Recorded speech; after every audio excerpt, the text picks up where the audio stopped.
vous respirez, mais de façon automatique. Et la respiration, c'est aussi quelque chose que l'on peut contrôler.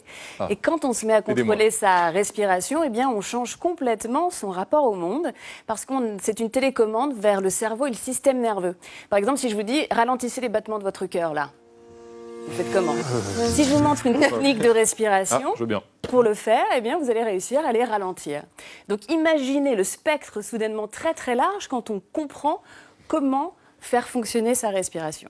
Et depuis quelques mois, on respire d'une façon bien particulière, c'est qu'en général, on respire avec un masque. Qu'est-ce que ça change?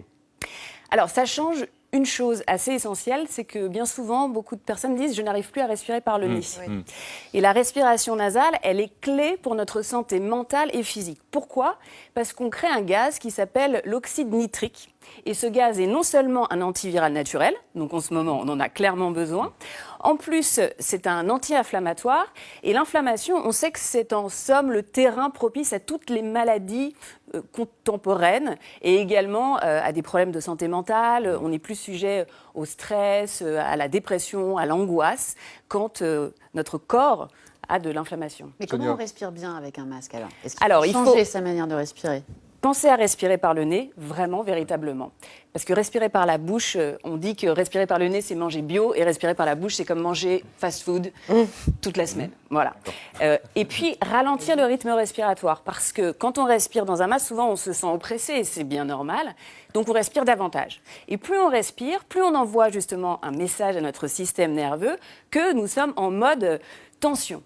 Et donc, qu'est-ce qui se passe? Eh bien, nos organes ne fonctionnent plus de la même façon parce que votre digestion, elle ne fonctionne plus à plein régime. Quand vous êtes dans ce mode tension, tout change à l'intérieur. Donc la chimie de votre corps est transformée et on vit dans un état de stress permanent. Donc le nez et ralentir son rythme respiratoire. Vous dites aussi que la pollution vient de nous aussi. Elle n'est pas qu'extérieure, elle est intérieure.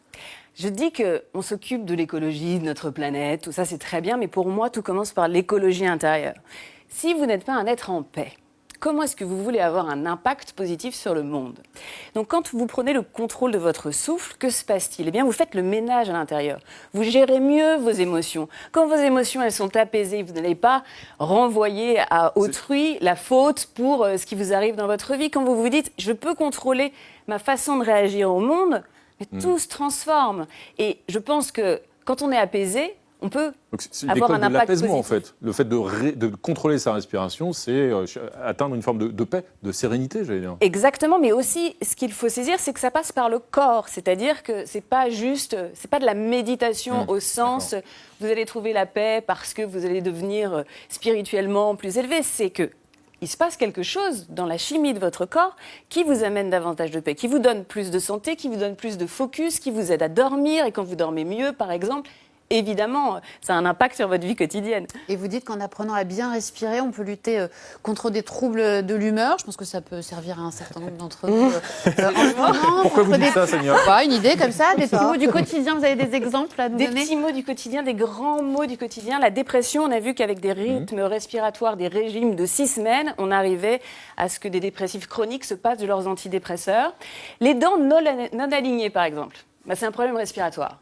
Si on respire bien, les dents s'alignent automatiquement. Exactement. Toutes les personnes qui ont des dents qui ne sont pas alignées, initialement, ça vient de là. L'asthme, ça peut se traiter aussi.